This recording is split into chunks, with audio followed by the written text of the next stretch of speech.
What is division? Division can be thought of as splitting up a number, and this is probably the most common way to think about division, and maybe one that you've heard before.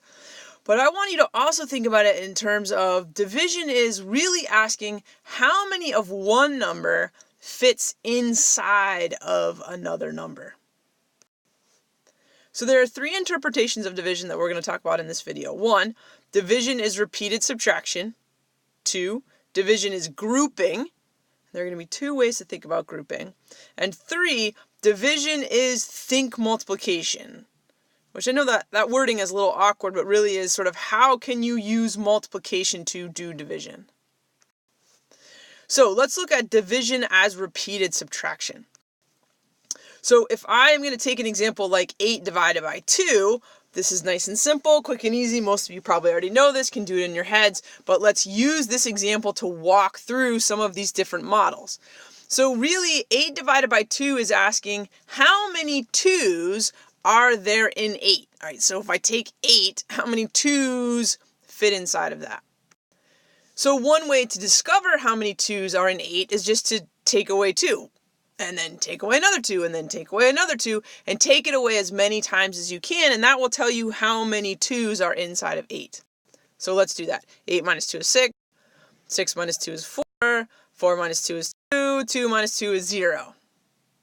So counting these back up, I can see that I subtracted 2, 2, 2, 2. So I subtracted it 4 times. So 2 can be subtracted from 8 exactly 4 times, so 8 divided by 2 is 4. Okay, so what about division as grouping? So there are two ways to think about grouping. So let's do 8 divided by 2 again. So I can think of this as I have 8 objects, things, dollars, whatever, and I would have put them into 2 groups.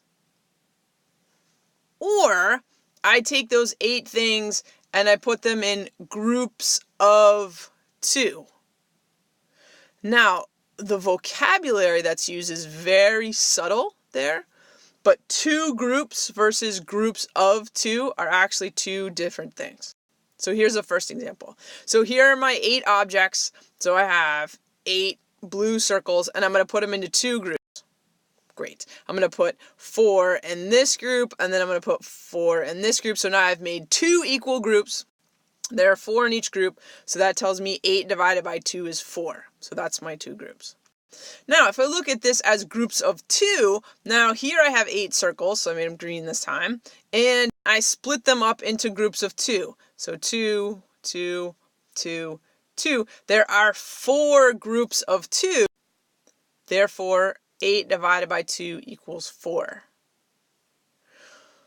So try to look up these 2 pictures and really get the difference and make sure you understand there's a difference between 2 groups and groups of 2. And as you use this technique inside of computations, you're going to find that sometimes 2 groups is going to be better. Sometimes you're going to find groups of 2 is going to be better. So you're going to have to sort of practice and think about which of these methods would be better if you're doing division with grouping. Okay, division is think multiplication. So if the title think multiplication is confusing to you, really it's just how do we use multiplication to do division? So this is very similar to the idea that we used addition to figure out subtraction. So remember, if I had something like 9 minus 3, this can be thought of as 9 minus 3 equals something. I rearrange that into addition and I get 3 plus something is 9. So instead of starting with 9 and taking away 3, I'm starting with 3 and I'm counting up to 9. So that's how sort of addition and subtraction were related.